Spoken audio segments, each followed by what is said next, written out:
Family trauma touches almost everyone in some way, whether it's divorce, addiction, abuse, or unspoken wounds. These experiences shape how we see ourselves and the world. I know this personally. My parents separated when I was 4, and I grew up only seeing my father a few weeks a year. Both struggled with tempers, and my father battled addiction rooted in his own trauma. Multiple marriages and divorces marked their lives, and as a child, I carried the weight of that brokenness. It affected my view of relationships, conflicts, and even my faith. I'm not alone in this. Recent statistics show that the divorce rate in the US ranges from between 40 to 50%, with about 22% of children living in single-parent homes as of 2021. These aren't just numbers. They represent real pain, real trauma, and real consequences for kids and adults alike. So, how do we break free from these cycles? Can we stop the pattern of hurt from defining our future? The Bible says yes, and today we'll see how.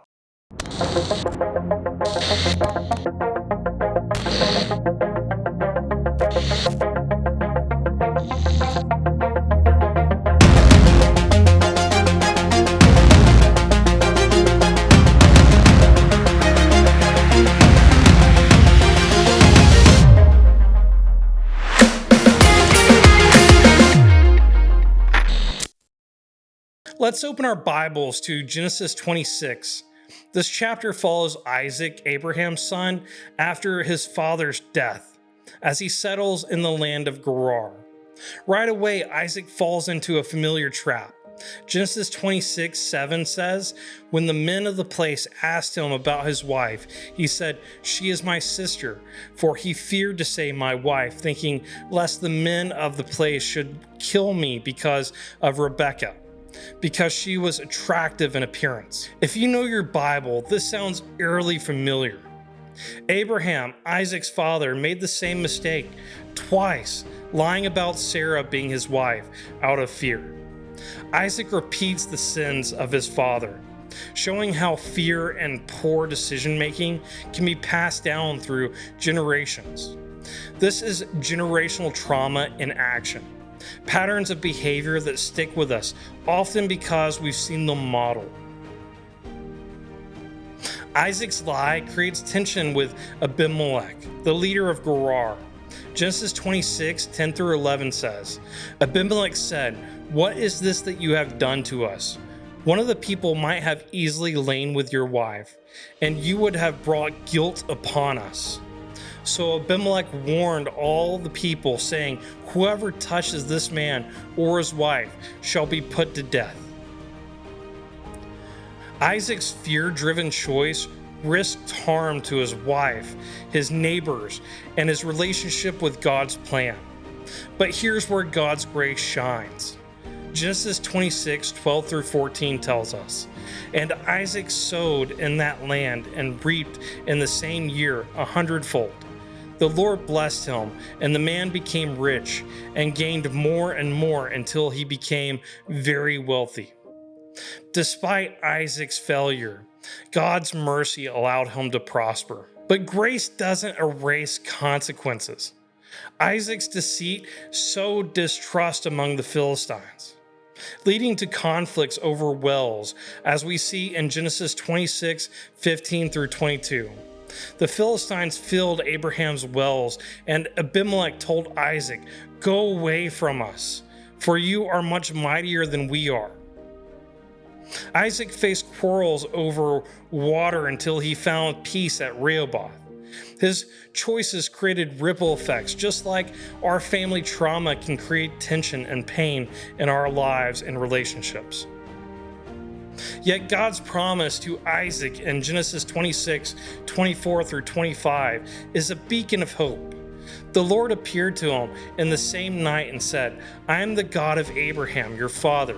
Fear not, for I am with you, and I will bless you and multiply your offspring for my servant Abraham's sake." Isaac's story shows that while our past mistakes or those of our parents have consequences, God's grace offers a path to healing. So, what exactly is generational trauma? It's emotional, psychological, and sometimes physical effects of negative experiences, like divorce, addiction, or abuse, that get passed down through families. Research in epigenetics suggests that trauma can influence our genes' functions, making us more prone to behaviors like anxiety or addiction. John Piper captures this vividly. Sin is like a contagious disease. My children don't suffer because I have it, they catch it from me and then suffer because they have. In my own life, I saw this cycle. My parents' tempers and divorces shaped how I viewed conflict in relationships. I thought yelling was normal, and it took me years to unlearn those patterns. Exodus 34, 6-7 warns of this. The Lord, a God merciful and gracious, forgiving iniquity and transgression and sin, but who will by no means clear the guilty, visiting the iniquity of fathers on the children and the children's children to the third and fourth generation. This verse doesn't mean that God punishes kids for their parents' sin. Ezekiel 18:20 clarifies, the soul who sins shall die. The son shall not suffer for the iniquity of the father. Instead, it describes the natural consequences of sin, how behaviors and wounds persist unless we break the cycle. Here's the hope. You can break the cycle of generational trauma. Scripture gives us a roadmap. Proverbs 22:6 says, train up a child in the way he should go. Even when he is old, he will not depart from it. Parents shape our worldview, but true wisdom comes from God. Proverbs 2:6 tells us, for the Lord gives wisdom. From his mouth come knowledge and understanding. Dr. Matthew Stanford, a Christian psychologist, writes, God is sovereign despite our circumstances. He wants to transform us into the very image of his Son. This transformation is key. Romans 12:2 urges, don't be conformed to this world, but be transformed by the renewing of your mind, that by testing you may discern what is the will of God, what is good and acceptable and perfect.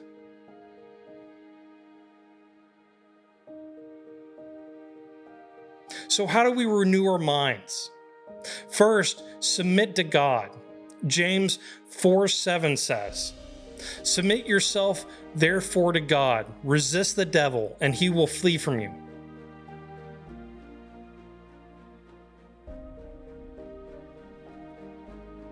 Second, lean on God's strength.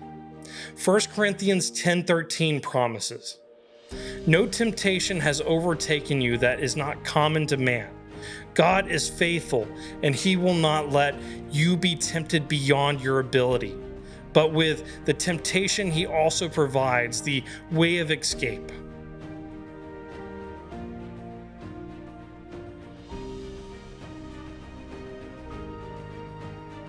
Here are 3 practical ways to break the cycle rooted in Scripture. First, acknowledge the pain. Psalms 56:8 says, you have kept count of my tossings. Put my tears in your bottle. God sees your pain. Be honest with him about your hurts. Second, godly community. Proverbs 27:17 says, as iron sharpens iron, so one person sharpens another. Surround yourself with believers who can support and pray for you. Third, forgive and release. Colossians 3:13 instructs, forgive as the Lord forgave you.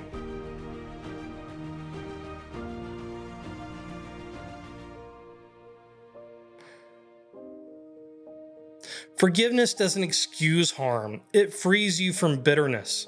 Jessica Bravich notes, Forgiveness is about releasing the burden of resentment, allowing God's healing to take place.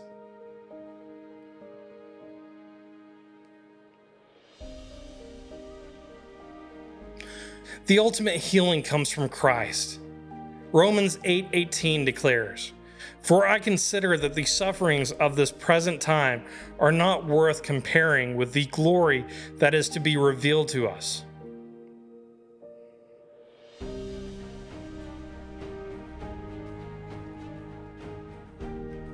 Your trauma doesn't define you. Your identity in Christ does.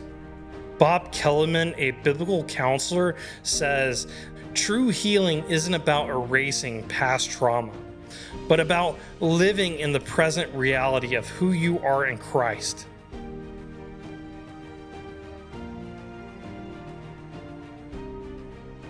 Recent stats show that divorce rates in the US have declined slightly, from 14.2 per thousand married people in 1993 to 8.4 in 2020, partially because fewer people are marrying.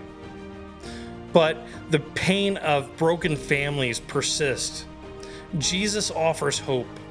John 16:33 says, "In the world you will have tribulation, but take heart, I have overcome the world." Family trauma and generational cycles are real, but God's power to heal is greater. If this message spoke to your heart, hit the like button and share this video with someone who needs hope. Subscribe to Apologetically Unapologetic for more biblical truth to navigate life's toughest challenges. Want early access to our videos and exclusive weekly live Bible studies? Join our Patreon community at patreon.com/apologeticallyunapologetic. Let's break those cycles together and walk in God's freedom. See you in the next video. May God keep you and bless you.